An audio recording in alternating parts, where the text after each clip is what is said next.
Good morning, good afternoon, and good evening. Wherever you are, thank you for joining the Counterpoint Southeast Asia webinar series. My name is Yong-wook Ryu, and I'm an assistant professor at Kuan School of Public Policy and the moderator for today's webinar on Should the ASEAN Charter be revised? ASEAN Charter was adopted in November 2007 and came into force in December 2008. Some 40 years after the inception of the organization in 1967. Right from the very beginning, there was criticism leveled against the charter. Critics argued that the instrument was too weak. It only codified the so-called ASEAN way based on consultation and consensus that slowed decision-making process within ASEAN, and that the charter was insufficiently institutionalized regional interstate interactions, and so on and so forth. But others, including myself, back then thought that it was still improvement on ASEAN to have a constituent document that gives the organization a legal personality, and hoped that the charter could move ASEAN to be a more rules-based organization and a people-oriented community. Since then, unfortunately, criticism against the charter has only grown. Issues commonly raised include the need to improve institutional efforts for an ASEAN's common voice, develop crisis management mechanisms, strengthen enforcement and compliance, and review the mandate of the Committee of Permanent Representatives. More contentious issues like the need for greater protection of human rights and addressing domestic political problems within member states have also been raised by civil society groups. Yet, there appears to be little political interest in ASEAN member states to address these gaps in the charter. It's now 15 years after the birth of the charter. With the prospect of East Timor joining the organization as the 11th member, coupled with Indonesia's ASEAN chairmanship in 2023, we believe that it is high time for us to take a critical look at the charter. Has the charter been effective in promoting its own stated goals? What problems does the charter have? And whether the charter needs to be revised, and if so, in what aspects and how? These are some of the questions that this webinar seeks to address today. We've gathered 3 experts who will share their views on this important topic. So please allow me to introduce the presenters now in the order of presentation. Our first speaker is Ms. Sharon Xia, who is a senior fellow and coordinator at the ASEAN Studies Center and the Climate Change in Southeast Asia program at the ISIS Yusof Institute. Prior to academia, Ms. Xia spent 15 years in the Ministry of Foreign Affairs of Singapore and the National Environment Agency. Her research interests are in ASEAN, multilateralism, rule of law, and climate change. She is also the lead author of the State of Southeast Asia Survey. The second speaker will be Dr. Imelda Deina, who is an associate professor at the Ateneo School of Government and convener of Voces Filipinas, the first university-based opinion and survey research in the Philippines. She has published extensively on the rule of law within ASEAN, judicial politics, legal pluralism, and hybrid justice and peace building. Last but not the least, Dr. Wendy Wirastra Landiatama, who is an assistant professor of international relations at Gadjah Mada University, Indonesia. From 2013 to 2015, he was the director of the ASEAN Studies Center at the Faculty of Social and Political Sciences at the same university. He's now returned to the ASEAN Studies Center as a senior researcher and taken up a new role as the Secretary of the Department of International Relations at Gadjah Mada University. His current research project is on the dynamics of human rights within ASEAN and changing regional architecture in East Asia. So we are in for a treat. So let me give the virtual floor to our first speaker, Ms. Sharon Xia. Thank you. Very good morning to one and all tuning into this webinar. And thank you again to Yong-wook and to Evan for extending the invitation to me. It is a very difficult question in my view, actually, because we have been mulling over this for the last 10 to 15 years. And when I was asked this question, I thought to myself, Do I need to consider what the political climate is, or should I go straight into looking at what can be revised? I thought that actually in the way, the style that ASEAN has been working, a lot depends on the appetite of the ASEAN member states, whether they would even open this Pandora's box to consider the need to revise certain provisions of the Charter. And actually, when you look at the external environment that ASEAN is in at the moment, there are many challenges that ASEAN is facing. And in fact, every year we seem to be getting more and more newer challenges facing us, starting with the COVID pandemic. And then last year we saw the Myanmar coup. This year there was the invasion of Ukraine by Russia, which has worsened the energy security crisis. And in fact, impacting our food security situation in this region as well. But I felt that in all of this, fundamentally, the question is of Myanmar. And, you know, the question of Myanmar has really troubled all of the other 9 member states because they have not been able to find a resolution to it. In fact, the 5-point consensus that has been agreed upon has seen very, very little progress. But as of last month during the ASEAN Summit, we've heard from the leaders that they intend to continue keeping the 5-point consensus and working on this. And on top of that, ASEAN will be welcoming its 11th member, hopefully soon. They have said that it will provisionally admit Timor-Leste. And that means that the ASEAN's, as a regional grouping, ASEAN's fabric will change with the admission of a new member, and has already been changing actually with what's happening in Myanmar. So the question that I wanted to answer was, will this revision actually help to strengthen the organization's unity and bolster it against geopolitical shocks, or will it unravel this already fragile unity? And I took a look in my essay at whether there was intention in the first place to revise the Charter. And what I found was that, you know, the Article 50 of the ASEAN Charter states that it may be reviewed 5 years after its entry into force or as otherwise determined by the summit. And the original suggestion, if you look into Walter Woon's commentary on the Charter, was that they will review it every 5 years. But this suggestion was dropped in the end. So we have actually missed the mark because the window to review it would have been in 2013. But what I found was that at the 5-year mark, there was indeed a non-paper circulated to review ASEAN institutions, meaning that there was a thinking to try to improve and strengthen these institutions to make sure that the Charter worked. And this narrative, you know, it presents to us the fact that there was actually some serious intent to revise parts of the Charter. And in 2017, the Philippines chairmanship stated that they were considering factual updates and revisions of certain articles of the Charter. But unfortunately, this narrative changed by 2020 when it came to the Vietnam chairmanship, where they merely agreed to produce a scoping report on the review of the implementation of the Charter. So it's very curious because an update of the Charter eventually became a review of the implementation of the Charter. And this led me to believe that it's common in bureaucracies to kill, intentions by launching very long committees, big committees, and forming task forces to do this sort of work. And eventually the message gets diluted. But the question also we need to ask, is it fit for purpose? Is the Charter fit for purpose, and is it standing in the way of ASEAN, doing more for the people? Well, I think that there has been many discussions in the academic circle, including whether, the consensus and consultation mechanism has worked for ASEAN. And there are suggestions for a voting mechanism, for instance, on issues where it's critical and in which no consensus can be taken.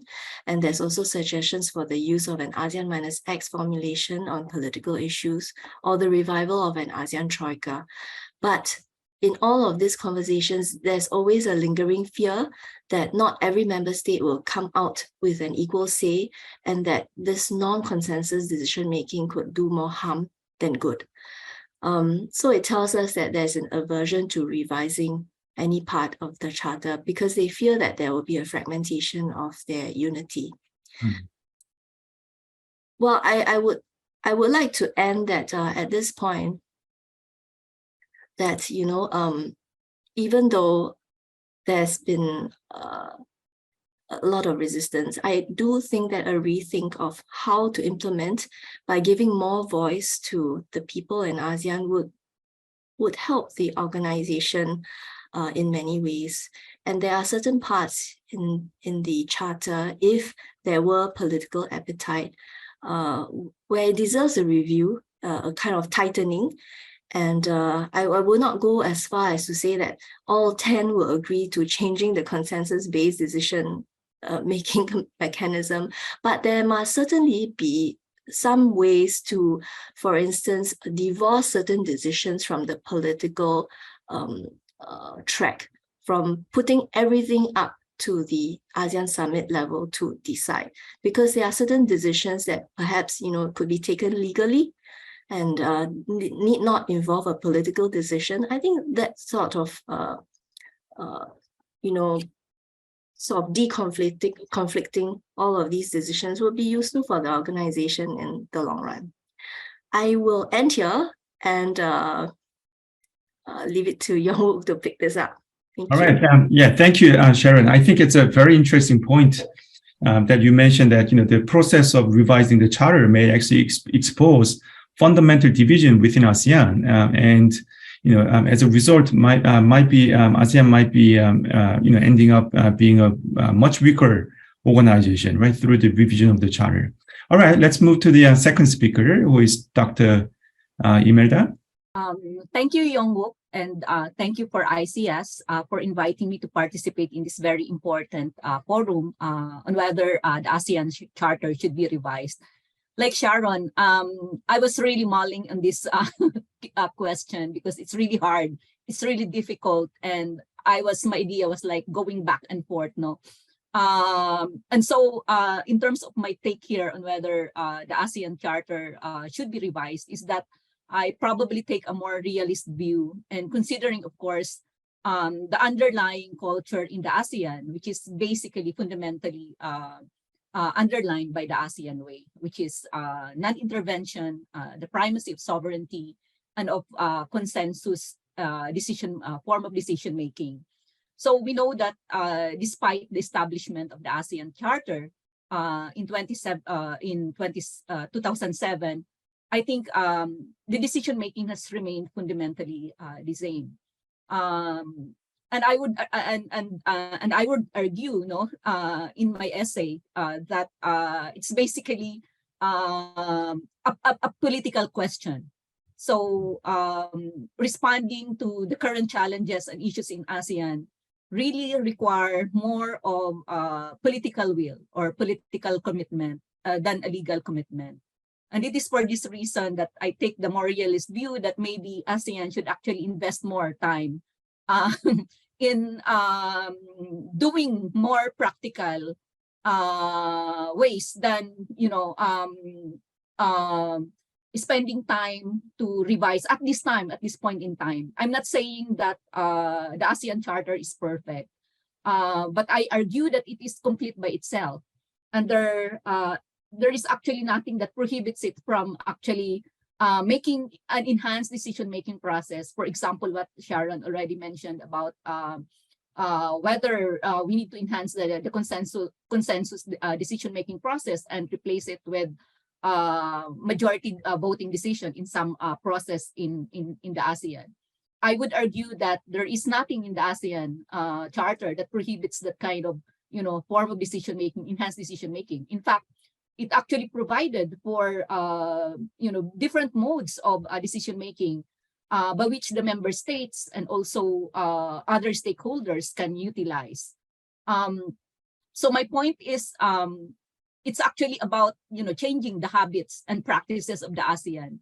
That is far more important than probably considering the revision at this time. Of course, revisions or review should be undertaken. Review should be undertaken, and it should be really be a considered review given the diversity in the political, economic, and cultural conditions of different member states. So that's the primary consideration why I would say that it's basically habits and practices that needs to change first. And so I would go into my argument that it's actually about embracing the idea and the concept of regional governance that has been really lacking, no? That has not been really fostered as of this time in ASEAN. And I think that without embracing the concept of regional governance, no matter how we amend it, no, it's still, become basically a piece of paper. As I think it was the Singaporean statesman who said that ASEAN is a living spirit, is a living instrument, and so I think we should invest, the ASEAN leaders and all the stakeholders should invest it with that spirit, no? What really is the intention of the ASEAN Charter? So I guess, the fundamental objective of ASEAN is to really bring about peace, stability, inclusive development, and of course through the means that was, the mechanisms of regional integration, and it's all there in the ASEAN Charter. As a constitution, we might probably consider the ASEAN Charter as some sort of a regional constitution, albeit in its thin sense, no? In the sense that it has actually a very, weak, accountability mechanisms. In fact, we know that there is no involvement of the parliamentary involvement in ASEAN is still, remains to be seen, no? And that really goes into the heart of inclusivity. But these things like, more inclusive political participation by other stakeholders, for example, the parliament, civil society organizations, and so on and so forth.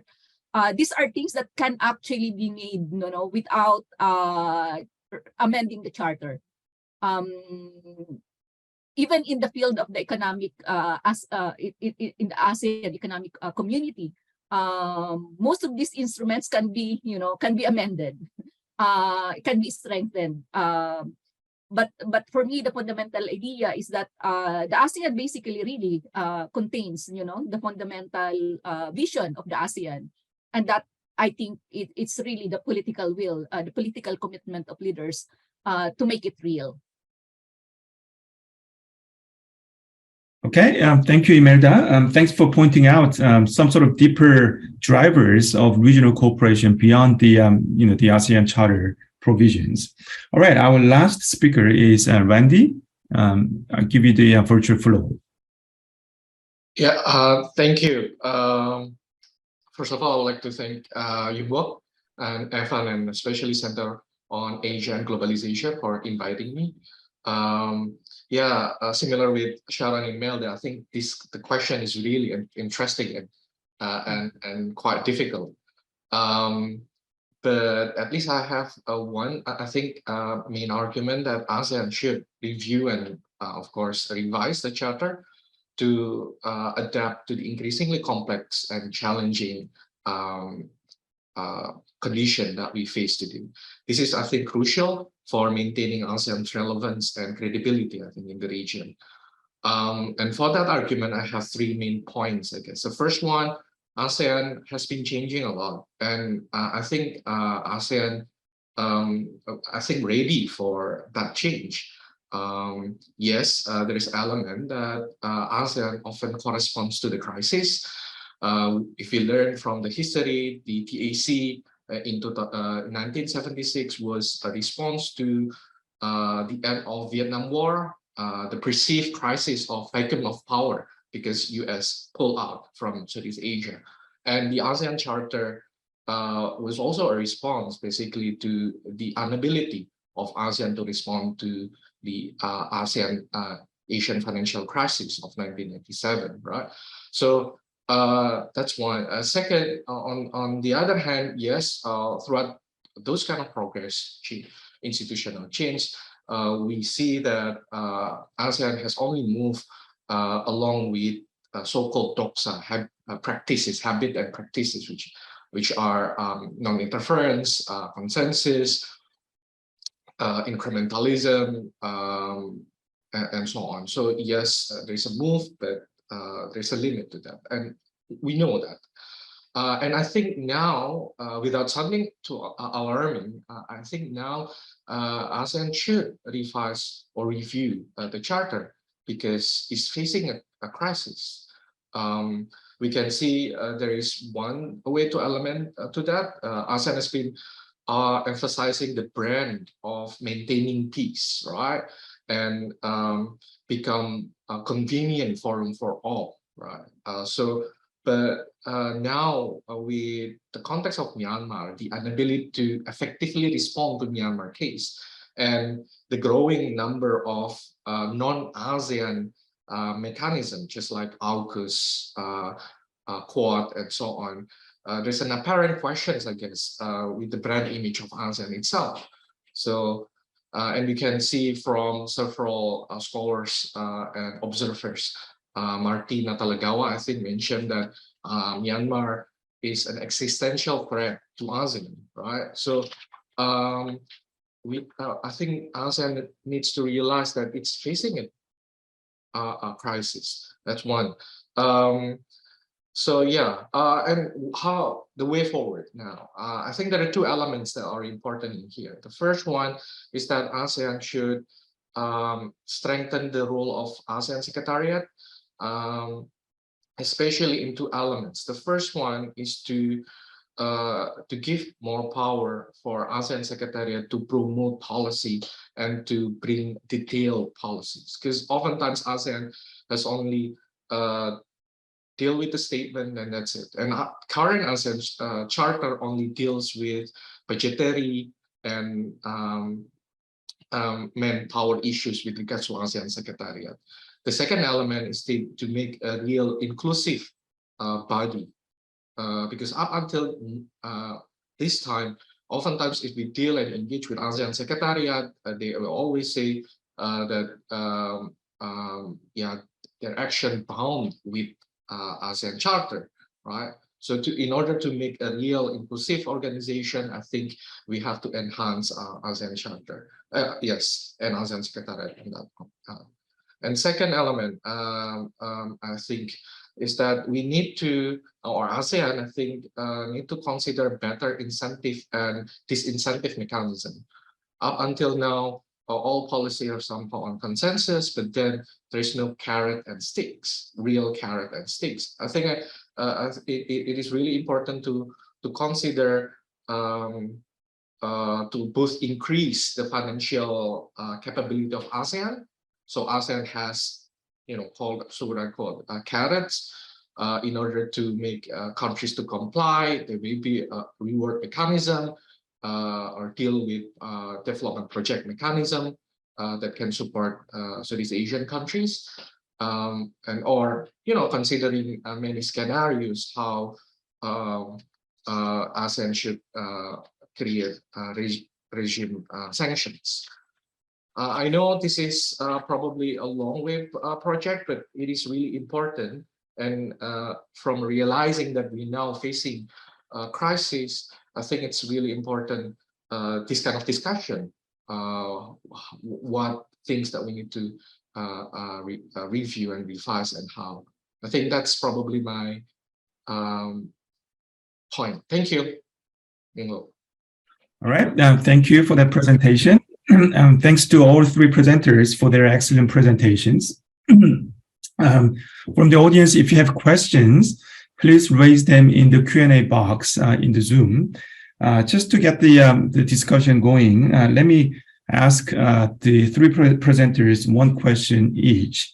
So first to Sharon, how would you assess ASEAN's performance against its own stated goals, right, mentioned in the Charter? And to what extent does Charter have to do with either failure or success of ASEAN's performance ever since the Charter came into effect? I started observing ASEAN from the late 1990s, so it was pre-Charter. And then after 2008, with the Charter in place, I would say that on the whole, it has really evolved to become more rules-based. But I want to make a distinction here between what we call a rules-based organization and an organization that abides by the rule of law. So the rule of law and rules-based to me are different things. Certainly, they have a lot of rules. Every time that an issue comes up, every committee has a terms of reference. You have some agreements that will be signed, and you will have the entire process from signing to ratification and depositing your instrument and so on. Certainly very, very rules-based. But has it become an organization that respects the rule of law, in a greater way? And I think that question really has so many dimensions, because the rule of law also depends on the domestic rule of law. So there's an interface between the domestic and the international plane, and how they observe rule of law. And I would say that, in some countries, particularly in Myanmar, that has not played out. We don't see that there is instilled a greater respect for the rule of law. And this may also have something to do with how the charter, is inherently has some contradictions within itself. It is itself a consensus document. So when you talk about, questions like protection of human rights and your fundamental freedoms, how does that gel with the non-interference principle?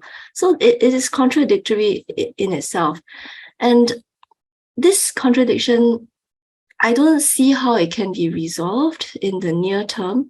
I think that it is a matter of socialization. And in fact, from the way I see it, the original founding members certainly have in mind and have themselves also progressed over the last 5 decades in the way that they have been observing rule of law. I mean, you just look at the World Justice Project's Rule of Law Index and you will see that some countries have indeed risen in the ranks. But when you look at other countries, and I would say that, the newer ASEAN countries have not progressed as much. So we need to bridge that gap. In terms of institutional processes, procedures, ASEAN has certainly done well. I mean, it's quite clear now that, whenever something is initiated, it has to go through a certain flow chart of sorts, right? Within the secretariat, they work on it, and then you kind of know like which division, which pillar it goes under, which sectoral it will be addressed in, which ministerial body will be picking up those questions. That's all very clear. But we are talking about, how do you imbue the organization with a healthier respect for these principles?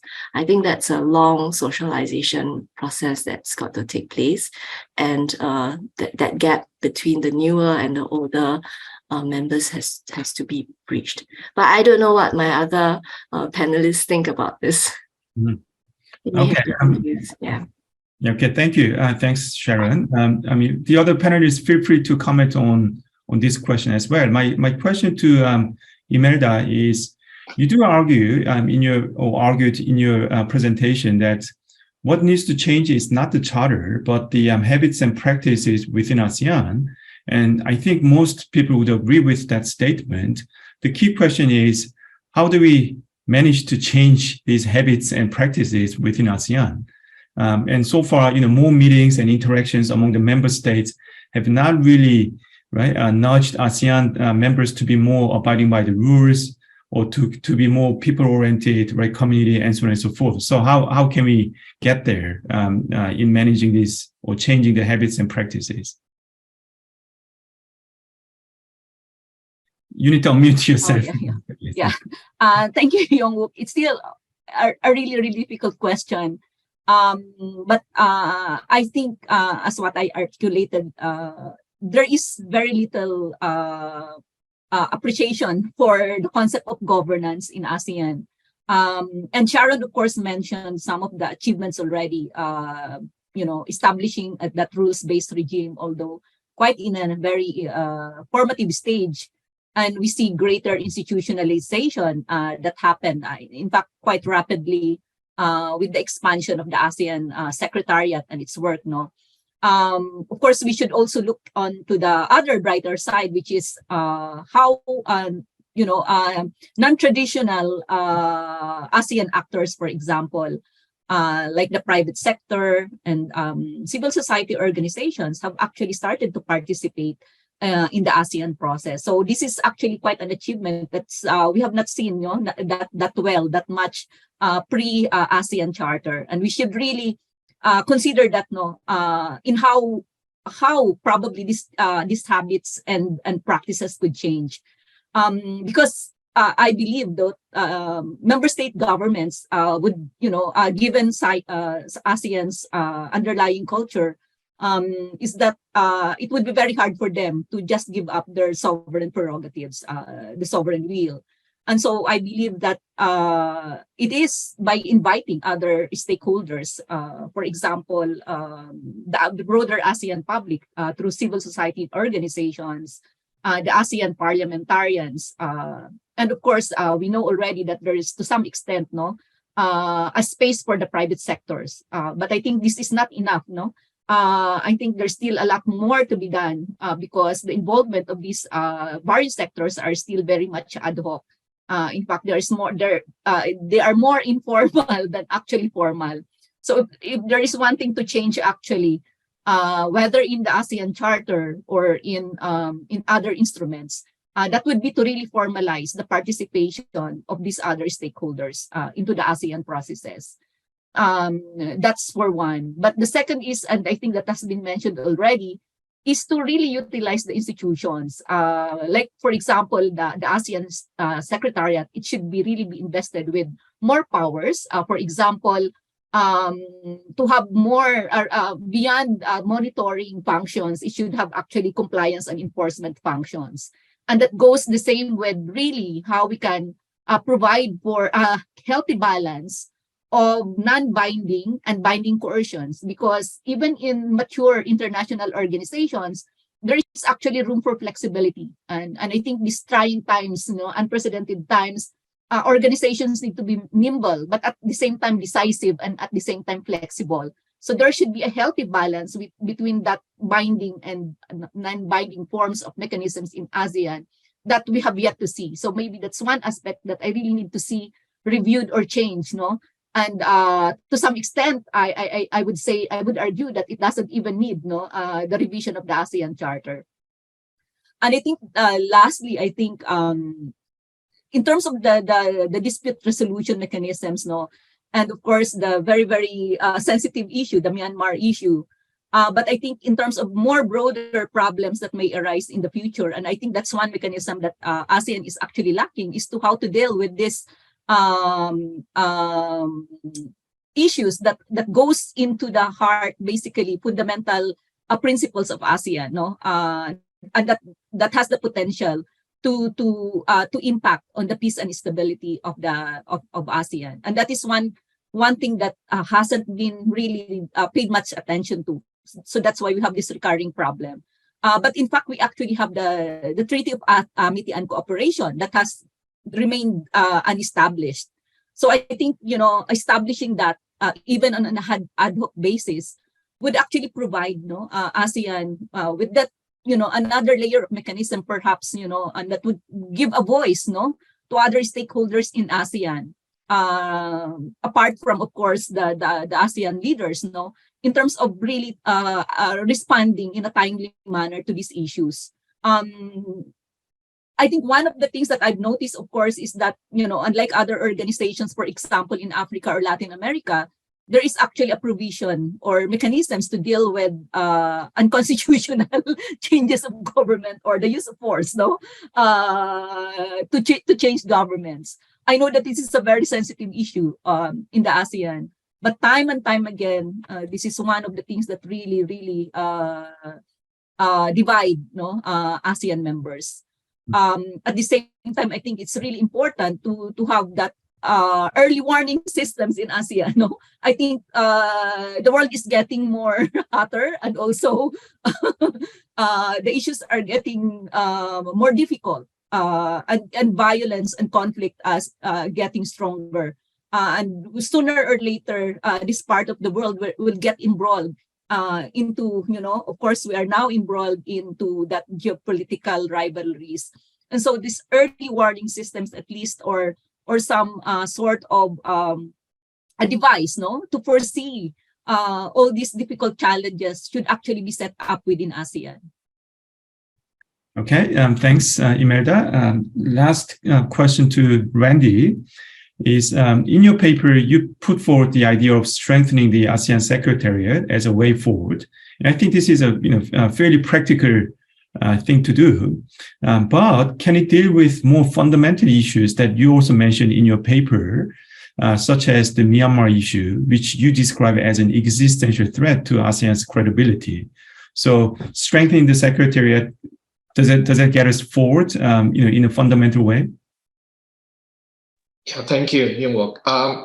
Before I tackle on that question, I just want to say that I agree with Imelda on several elements. Like we need to reform ASEAN to be much more inclusive. And on that point, I guess, although we have the similar concern, I think it's really important to institutionalize that in ASEAN Charter, because otherwise the inclusive process can only happen in democratic countries, not only ASEAN institution. Take an example, how the interface meeting between ASEAN leaders and civil society can only happen in democratic countries in ASEAN, because there's no mandate in ASEAN Charter that somehow push ASEAN leaders to meet with non-state actors. So I think I really hope that there will be a greater provisions or mechanism in ASEAN Charter that open up the space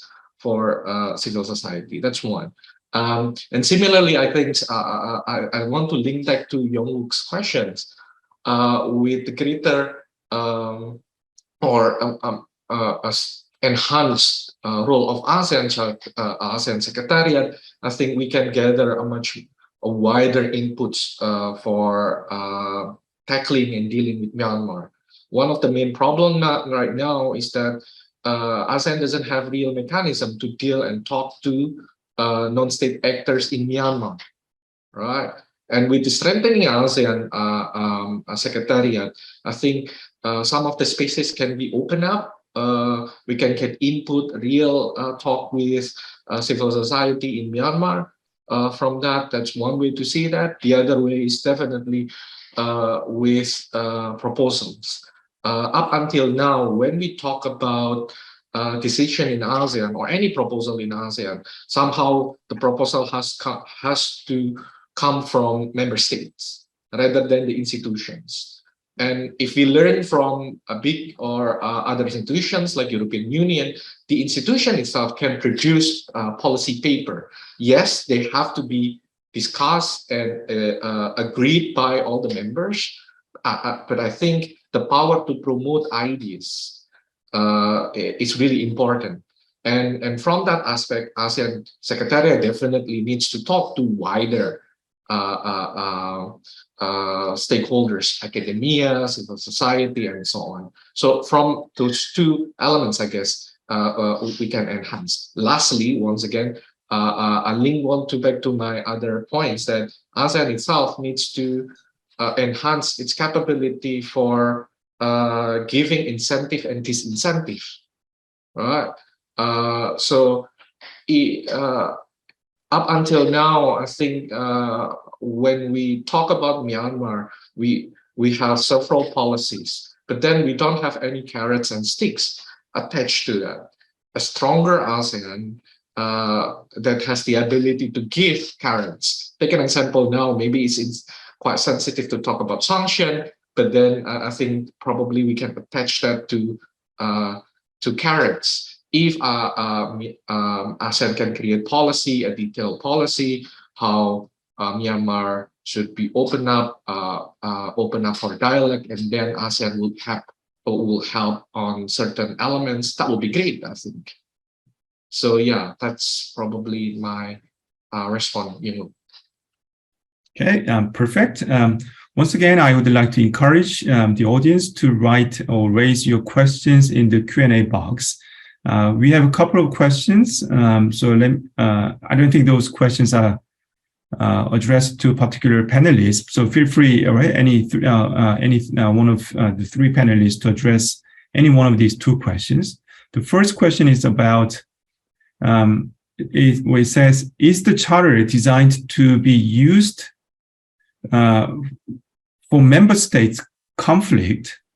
I guess the questioner is talking about the interstate conflict among the ASEAN member states, or is also the charter designed to be used to strengthen the institutionalization? I'm not so sure whether this refers to the ASEAN institutionalization or the institutionalization within the member states. The second question is, it's about the ASEAN minus X decision-making formula. Is this decision-making formula in some way connected with financial contributions to ASEAN Secretariat made by the member states? Is there any possibility for the member states to vary their financial contribution to the ASEAN Secretariat? So I think the questions are not 100% clear. But the first question is the charter designed to be used by the member states to deal with interstate conflict among the member states? The second is, can the financial contribution can it vary according to the member states' capabilities? All right, go ahead. So anyone? Maybe I'll take the first question. I'm not sure. I think that in terms of intra-member conflict, there's already the Treaty of Amity and Cooperation that sets the baseline for all of us to deal with that kind of conflict. Within the Charter itself, of course, it adopts the principles of the TAC into the Charter, and there's a provision for dispute settlement mechanisms, and I think in that provision it does say that we should have DSMs for all fields of cooperation, and not just the economic fields. But insofar as ASEAN has acted, it has only set up DSMs dealing with the economic affairs of ASEAN and not the political affairs. And in the ideal world, of course, I agree with Imelda as well that we could do a lot more to extend the provisions of the ASEAN Charter to operationalize, like for instance, in the area of DSMs, we could think of so many other mechanisms that could be put in place to resolve conflicts between states. Yeah. Okay, good. Either Imelda or Randy? Yes, I agree with Sharon that the Charter actually deals with resolution of conflict because, of course, its primary aim, to foster peace and stability is actually foremost of its. It's actually the number one aim of ASEAN, and so there are actually a range of dispute resolution mechanisms in ASEAN. But of course, we know that far more sensitive issues like this would have probably the TAC that remains unconstituted, but the ASEAN Summit as well. So I think this is also really a big, there's a need to really look into this because now ASEAN is getting a lot of these issues. So how the TAC and the ASEAN Summit could work together, or how the processes can be reinvigorated, or clarified, is actually something that the ASEAN should actually be doing, especially as it's dealing with this existential issue of the Myanmar crisis. On the second question, I think that pertains to whether a member state could actually have variable contributions, financial contributions, without actually minimizing their sort of voting power. I think that's really possible, and it's being done already, in many other countries, because we know that's really important to invigorate the ASEAN Secretariat is to give it resources. And I believe that it cannot just stay on that, that minimal, the determination of the contribution is actually the least amount that the one member state can do. When in fact we actually have other member states who can provide more. Of course, and it's also not good to rely on external partners, no, to actually be putting that balance into ASEAN coffers. And that would actually, prop up also the independence and perhaps the centrality of ASEAN from external interference or pressure. Yeah, I want to go back to the dispute settlement mechanisms. Actually, there are 3 articles in the Charter that deals with it. And the one that I have the biggest problem with is Article 26, because it states there unresolved disputes will be referred to the ASEAN Summit for its decision. And that's a really big onerous burden that you are placing on the political leaders to finally make that decision. So I think if in a perfect world, you could further elaborate on this article, it will be very useful, because to me, this article on unresolved disputes is itself unresolved. You don't have a proper mechanism to deal with it. And you're just kicking the can back to the summit to decide on issues, which in some cases need not have a political decision, as I mentioned before. It could be a legal or economic decision. Sure. Randy? I agree with Sharon and Imelda on the first question. I think ASEAN have already dealt with that, although of course ideally we can enhance more, especially on the political issues. And if we also learn from other regional organization or mechanism, there's a certain element that probably we should or consider. It's on the issues of on quote unquote, I don't know, maybe there's a better term. There's in case of condition of failed state of humanitarian emergencies. There's a condition of the issues of conditional sovereignty issues that somehow regionalism can respond, right, to dire humanitarian issue. This is probably an issue that we should consider. I know ASEAN Charter is quite sensitive. ASEAN in general is quite sensitive to that, but if you learn from African Union, take an example, they have the mechanism in case of dire humanitarian crisis. That's one. On the second issue, on the issues of financial contribution, and I think there is a phrase and that link to the ASEAN minus X mechanism. I don't think we should do that. ASEAN financial mechanism will help to strengthen ASEAN in giving carrot and stick, but it doesn't have to link with ASEAN minus X mechanism. ASEAN should be as inclusive as possible, gathering consensus as usual. I think consensus is the best ideal outcome. Then ASEAN minus X, but it doesn't have to link to the ASEAN financial contribution. That's one. Secondly, of course, ASEAN financial contribution should, I think, vary, because otherwise it will cripple or limit the capability of ASEAN Secretariat to move.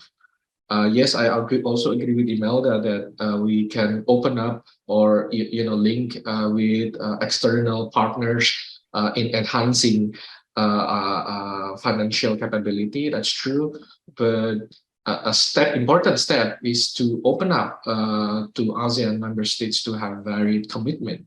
I think it will be a huge step in strengthening the ASEAN capability, especially ASEAN Secretariat, I guess. Okay. I also think that there are certain types of issues that can be outsourced to international tribunals, right, or international conflict resolution mechanisms. So, for example, legal interpretation of UNCLOS, for example, right, does not have to be done within ASEAN, but there are also other types of issues, mainly political, right? The nature of the issue is political, where I think the conflict resolution has to come from within ASEAN. So, for example, the Myanmar issue, no one can outsource it to somebody else or great powers. I think the solution has to come from, right, within ASEAN. There are a couple of questions in the chat box. So let me ask those questions to the panelists. The first one is, what would be the incentive for ASEAN leaders to voluntarily delegate authority to the ASEAN Secretariat? So you know what? So given that, right, the deep commitment to state sovereignty, why would the sovereign leaders delegate authority to the ASEAN Secretariat, give more power to the Secretariat? The second question is, Indonesia is going to be the chair of ASEAN next year. What are the prospects of Indonesia in playing a leading role in reforming the ASEAN Charter? Will it take up the mantra and try to exercise its de facto leadership in pushing for the revision of the Charter? So I will ask Wendy to maybe to address the second question, since you are from Indonesia, and then I will let Sharon and Imelda to address the first question. Yeah. Well, let's go in the reverse order. Wendy first. Okay, I'll reverse order. That makes me okay. Yeah, I think. I certainly hope, as part of Indonesian citizens or civil society in Indonesia, I certainly hope that Indonesia can play a leading role, because if we learn from history, oftentimes Indonesia is one of the most active party in reforming ASEAN. If we learn from history of the AC, right? It was proposed by Indonesia, and if we learn from the history of development of ASEAN Charter, definitely we shall not forget the ASEAN community, or especially Bali Concord II, right, in 2003, that somehow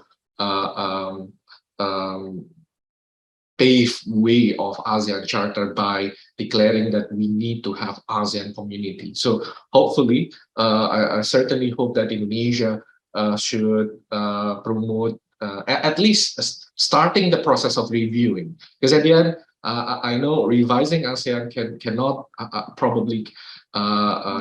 be without reviewing it. That's one way to say that. However, I know there are enormous challenges now that ASEAN face, and I'm not really sure. On the other hand, I'm not really sure that all ASEAN member states realize that ASEAN was in crisis. Certainly, a lot of countries in Southeast Asia probably still think that we need to keep ASEAN Charter as it is, because opening up will create this heated discussion and so on and so forth, and should deal with the problems firsthand. But I think, personally think that even solving contemporary current challenges, I think we should consider reviewing and revising ASEAN Charter to help us, because definitely the political terrain is changing, and I hope, still hope that Indonesia can play a role in that aspect. Okay, thank you. Imelda?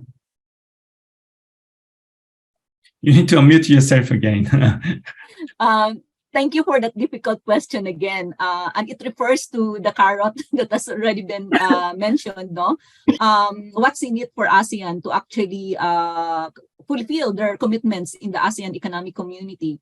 And I think that was my argument when I was doing my studies before, is that there is very shallow form of a basis for economic integration. And I think perhaps that's the reason why member states, many member states are not really committed, to really to their obligations, in terms of doing further trade liberalization, removing non-tariff barriers and things like that. So what's in it, for the ASEAN? And cause I was reading at the reports that ASEAN just recently prepared, is that ASEAN is still actually became second next to China, in terms of the destination of foreign direct investments.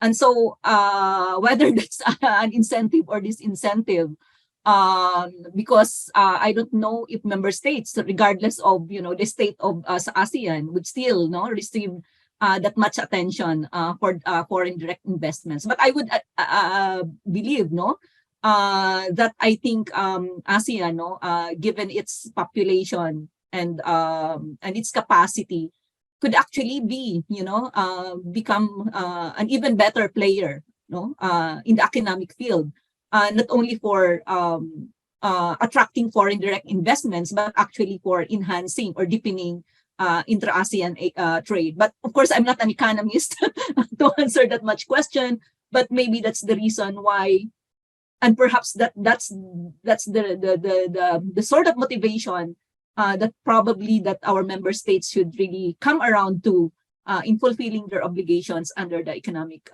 community. Okay, I'm Sharon. I want to go to Edmund's question. And actually, if you look back at it, right, in Article 7, 2A, because the summit has already put itself as the supreme policy-making body of ASEAN, it therefore makes it quite impossible that they will want to delegate authority to the ASEAN Secretariat. And in the original formulation, I think it still is, the ASEAN Secretary General is meant to be a ministerial level person who will be appointed for a period of 5 years to head the Secretariat. And I think many of us have heard Ambassador Ong King Yong has often talk about how the ASG is more secretary than general. Yes.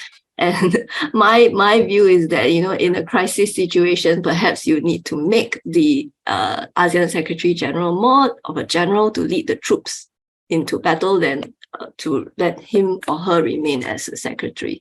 So I think that would certainly, in my view, some things can be done, again, at the pleasure of the heads of state or government to give more authority to the ASEAN Secretary General as a start. And all of our conversations earlier about, how do we strengthen the ASEAN Secretariat can also move in tandem with that. Will they be incentivized? I don't know. I mean, a lot of it also depends on, the personality on the ground and whether the leaders feel comfortable enough with such a personality to voluntarily share or delegate their authority to the ASEAN Secretary General. But I, for one, would definitely like to see that the Secretary General is not serving at the pleasure of the heads of state or government, which is actually in one of the clauses, but to serve at the pleasure of the people of ASEAN. And in so many surveys, we've seen ASEAN has been criticized as being very elitist and removed from the ground, not interacting with the people at all. In fact, this conversation about revising the charter should have involvement from our constituents on the ground, the non-state actors, the CSOs, and previously Imelda has also talked about how we can involve the parliamentarians. I think that's very important. So yeah, a lot of room. And I think a lot of work ahead for Indonesia to pick up on. And there are certainly expectations within the community that Indonesia can move the needle on some of the issues we are facing. Randy, can I bring you in on this point?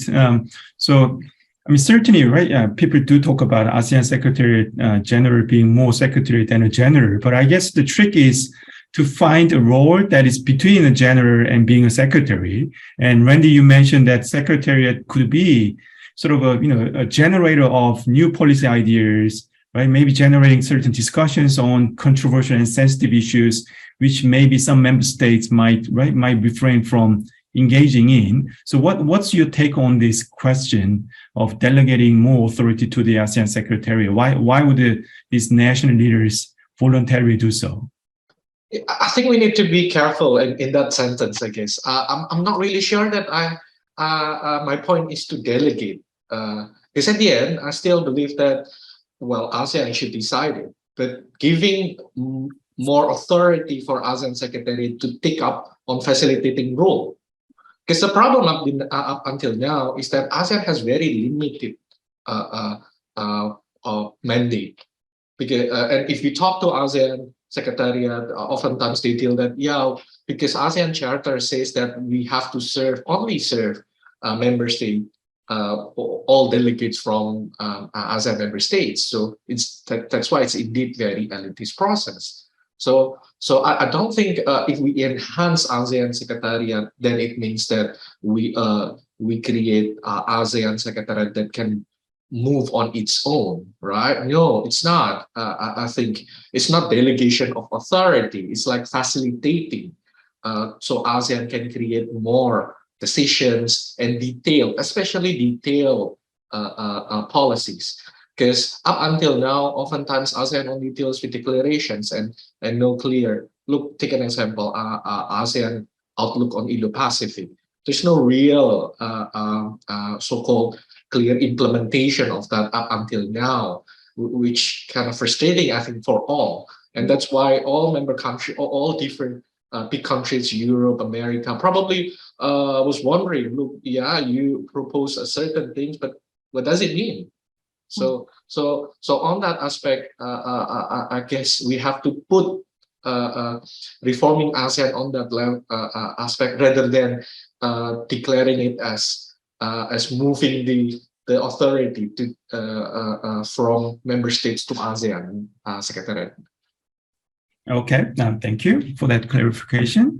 The next question is about the tension between ASEAN's commitment to build ASEAN community and the so-called ASEAN way. So the question is, do the panelists think ASEAN's commitment to community building aspirations being genuine, or is it just paying lip service to this notion of people-oriented community? In a similar vein, do the panelists think that there is a variation across the ASEAN member states in prioritizing this common ASEAN voice / common ASEAN community? So what's your sense? Do you think that there's a variation among the member states in terms of their commitment to building a people-oriented ASEAN community and giving effect to the common voice within ASEAN? Or you think this is all just paying lip service? Shall we start with Imelda on this question? I would probably say that ASEAN member states, by committing to the charter, by signing on to the charter, that it's in a way, let's give that benefit of doubt to the member states that they are genuine, in their desire to foster a sharing and caring community.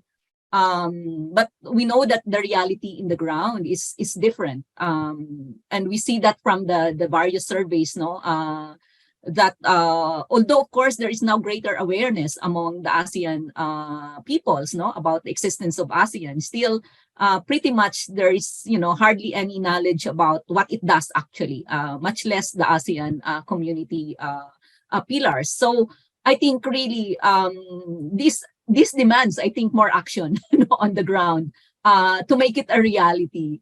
But let's give it, the benefit of doubt that there is still that intention. I mean, after all, the legitimacy and the credibility of ASEAN would depend really on, how it's also being perceived on the ground. That's not just, the elites or the leaders club, but it's so much more. And I think to have that credibility and legitimacy, then it has to go, at the bottom, But I'll probably stop here and hear from my co-panelists.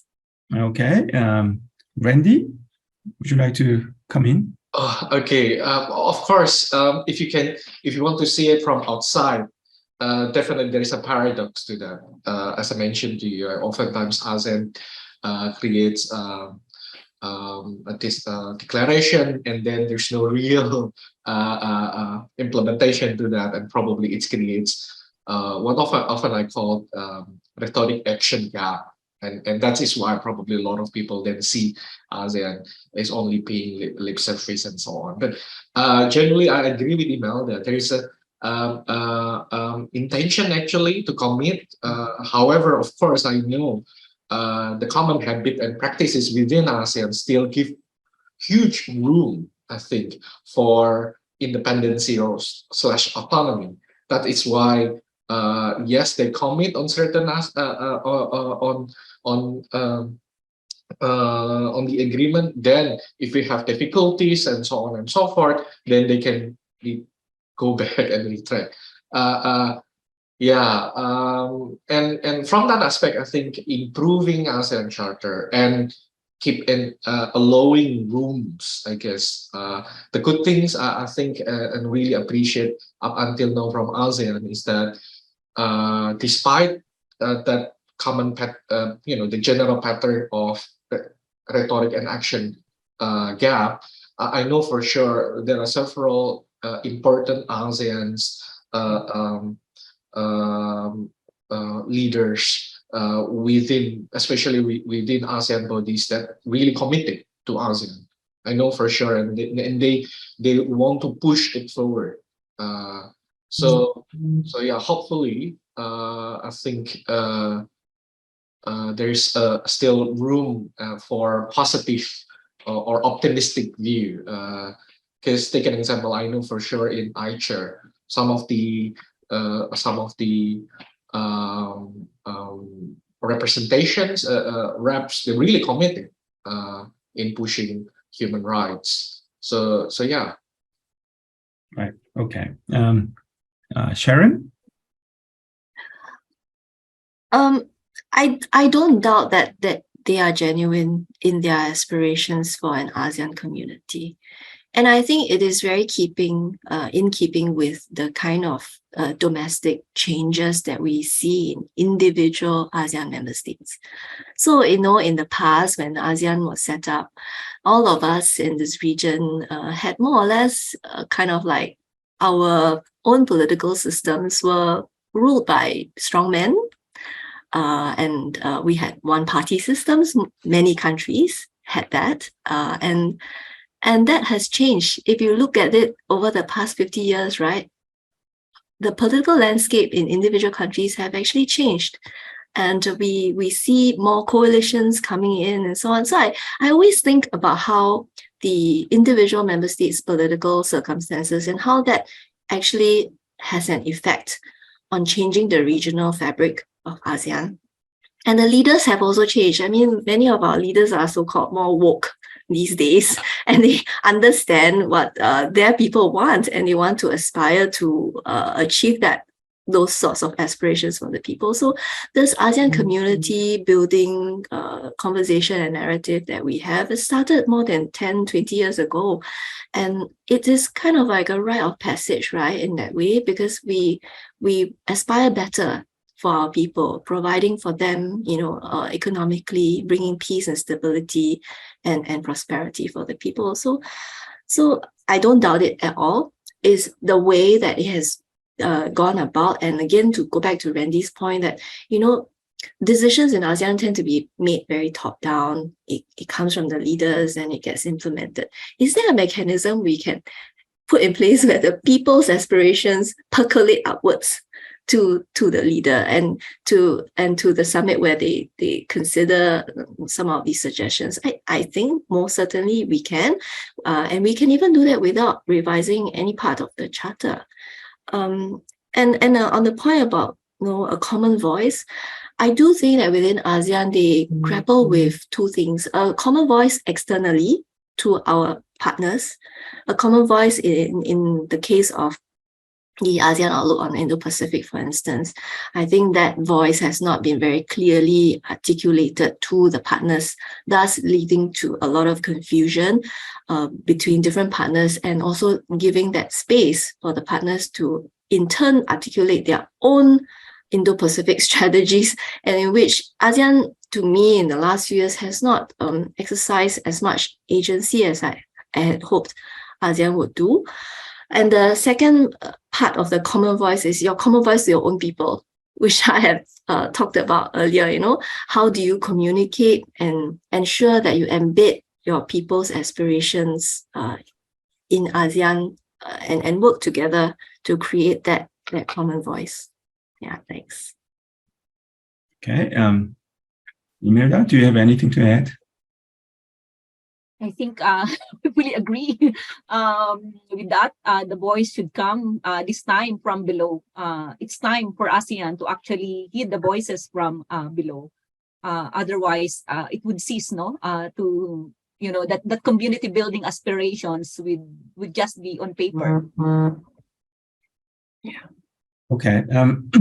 Okay, that's a short and succinct response. So I suppose, making the organization more inclusive by inviting more civil society groups to participate, right, in ASEAN decision-making process would probably go some way to address this tension between seemingly paying lip service to, right, people-oriented community and then giving effect, right, on the ground to the ASEAN way.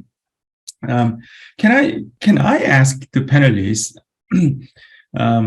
this question? So sometimes the ASEAN Charter is referred as a living document, and that phrase is usually reserved for various constitutions of different nations. And there, what people usually mean is, okay, this constitution is a living document, meaning that it is away from the political whims of individuals. Now, in the case of ASEAN Charter, even though it may be a living document, the final interpretation of the charter is still in the hands of the summit, right? The leader summit. So is that an accurate understanding of the ASEAN Charter as a living document? Or what's your sense of, right, this reference of the charter as a living document? I think to me, a living document means that it's not static. It doesn't stay there in, frozen in time. We continually interpret it, and it changes with time in the way we implement it, we interpret it, we discuss about it. But the way it has been framed, that does not give enough power or leeway to other entities to take part in those discussions. Mm-hmm. But I'm glad, like, for instance, this webinar is one way that all of us researchers are able to exchange our ideas. But at the track 1 level, perhaps, some of these, the involvement, of non-state entities could be made more prominent, and, that kind of, those voices will then eventually come out. Yeah. Okay. Either Imelda and Wendy? Yeah, I think that's actually one of the big limitations of the ASEAN Charter because, of course, this is not an EU-type supranational organization, but we don't have that entity or body that actually interprets. So to make it really living and, subject to, interpretations by the test of times.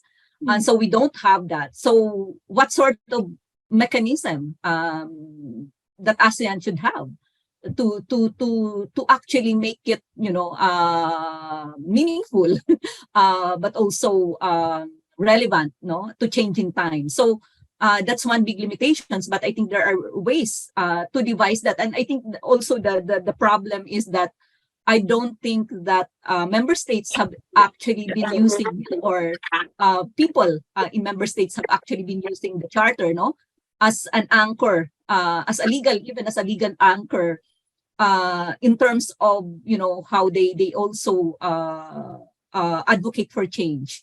I know, of course, that the ASEAN, the Human Rights Declaration, in a way, has served as that sort of anchor, for civil society organizations for advocacies in the region. And but I am not seeing, and the connection sometimes between the charter and the values that are supposed to be, fostered in member states are, in a way, there is not, there's, in a way, there's a disconnect, but also the lack of mechanism or process to actually bridge that gap. And so how I wish actually that people in the member states would actually, take the charter, as a legal document in their own jurisdictions to advocate for something or to demand for change. But unfortunately, there is very little space, for the civil society and for the ASEAN publics to do that. But in time, maybe, as the culture is changed or some way affected, that maybe there is that opportunity for the charter to be interpreted and to be reinterpreted. Okay, thank you, Imelda. Randy? Yeah, for me, living document means we have to treat it not like a scripture.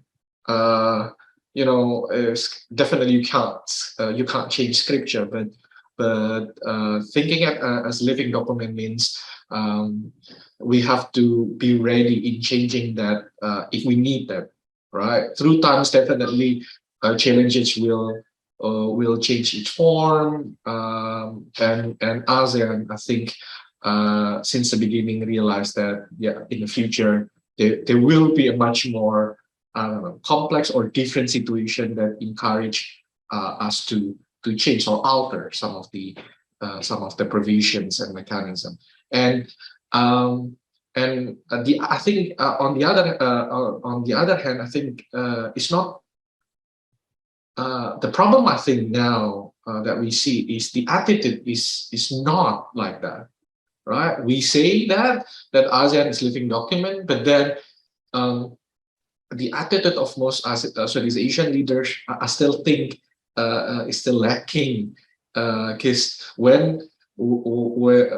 it seems that the discussion of revising and reviewing ASEAN is so complex and so, I don't know, like horror, and it does not reflect the term of thinking it as living document. That's, I think, the problem now. So yeah. Okay, let me ask you guys one more question. If you're given the power to revise one provision of the charter, which provision would you like to revise and why? So shall we start with Imelda this time? Okay, I think there's just one thing that I want to revise is to provide actually specific provision for a majority, decision making, majority vote in ASEAN. Plain and simple, because then it would give opportunity for member states who would be more proactive in particular issues, but also to drive important aspects of integration, but also to respond in a timely manner things that affect the region as a whole. For example, those that really have impact on the peace and stability of ASEAN and the member states. Okay, can I ask two follow-up questions that interesting suggestions? So, would this majoritarian rule apply across all different issue areas? And then the second subsequent question is, do you mean simple majority or do you mean two-thirds majority? Because there are different types of majority rules. Okay, I think that's one of the things that probably needs to have really further discussion. But if we see in other regional organizations, there are different ramifications as to when you use just majority decision making or the two-thirds vote. Normally, the two-thirds vote really refers to those really most serious kind of issues that member states really have to deal with. But I think majority decisions mostly probably deals with the economic issues. The less sensitive economic issues are mostly done through majority decisions. And so I think there is a big scope, in fact, for the AAC to do that. And there's a range of areas in the AEC that can actually be piloted. If they are more averse to the political and security side, perhaps basically the ASEAN can actually do to tinker the AAC part of the community. Okay, thank you. Sharon? Why do you ask such a difficult question? I have a long wish list, but I know that, everything just really depends on the political appetite. I think the first thing is to involve the parliamentarians into the discussions. They are very important. They are the people who represent our wider constituency of the public. And if I could, squeeze in one more thing, which would really be to strengthen the mandate of AICHA, the ASEAN Intergovernmental Commission on Human Rights, because the way it was originally envisioned in the Eminent Persons Report didn't really exactly pan out. But then again, this is like the Bible, right? How does one change scripture? Yes. Okay. Good. Randy? Yeah, I think for me, it boils down to strengthening ASEAN Secretariat and its bodies. I do share some of a lot of Sharon and Imelda's concerns, I guess. AICHA can be strengthened more. ASEC definitely to entail a much more inclusive process and getting more financial support and so on. So yeah, for me, strengthening ASEAN ASEC will be a good start.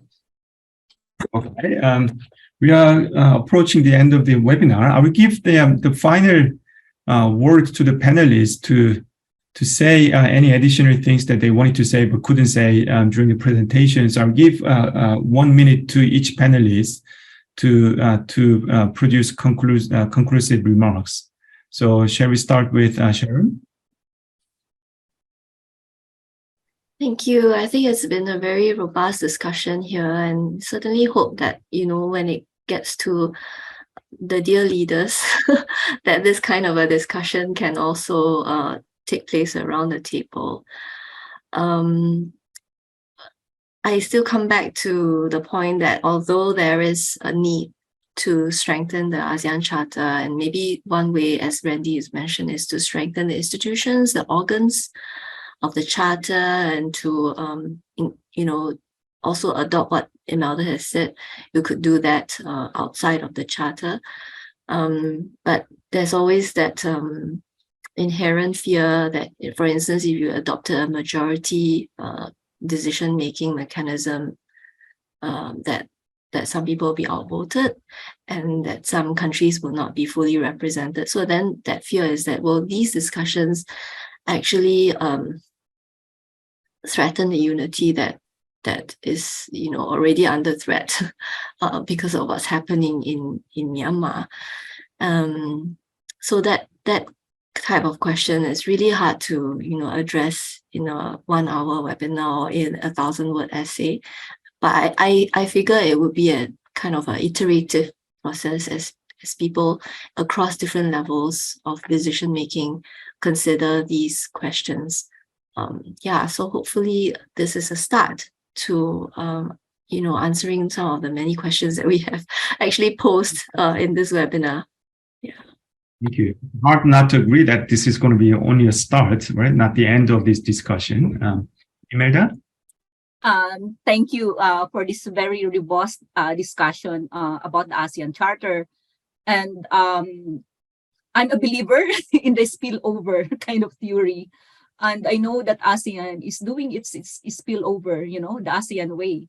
But the spillover can be hastened, by making some changes, and that can be done, within or without the revision of the ASEAN Charter. And for me, I think, of course, realpolitik, is always at the back of our minds. But I hope, that there is a balance between the practical, but also the aspirational aspects of ASEAN. I think having that instrumental part, but also having the aspirational part should be dealt with, concurrently by our ASEAN leaders. But also, I think call to our civil society organizations and the ASEAN public in general, to go out there, and to have a say, how little it is, about ASEAN. Okay, so this is once again consistent point that you've made right throughout this webinar that we need to get more civil society groups, people, ordinary people involved, right, in the process of ASEAN's various institutions. All right, Randy. Yeah, for me, after 15 years, I think it's really important for ASEAN to review and reflect on this charter. Has been the commitment, I guess. ASEAN needs to materialize it. But then I think it's really important to understand that ASEAN is not a holy scripture.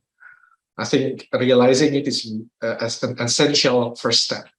Because at the end, ASEAN should be more agile in navigating the increasingly complex and political terrain, and ASEAN should maintain its credibility in the future. Thank you. Okay, thank you. The time is pretty much up. We've had a very interesting and robust discussion on this interesting issue. And of course, none of us, I believe, none of the panelists believe that revision of the charter will be panacea to all the problems that ASEAN faces today. And there are certainly deeper social, cultural, right, political, economic issues and dynamics that ASEAN member states need to address. But also at the same time, perhaps revising some provisions of the charter can also strengthen the regional processes and help ASEAN attain its stated goals in the charter. So I want to thank our panelists for their wonderful presentations and interesting discussion. I also want to thank the audience for interesting questions. I want to remind everybody that this is going to be sadly the last Counterpoint Southeast Asia webinar of this year, but do not despair because we have more on the way next year. So the CAG will be in touch with everybody, notifying the interesting seminar series that we will put on for you next year.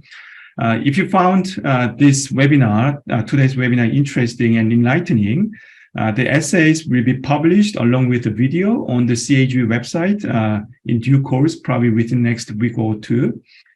So therefore, please check back the CAG website for more information on today's webinar. Once again, I want to thank everybody, including panelists, for their excellent presentations. And thank you for your attention. Goodbye. Hi. Thank you. Thank you. Nice meeting you, Melda. Randy. Nice to meet you, Sharon and Have a Randy. good day ahead. Really, Bye. Take care. really enjoy our panel. Yeah.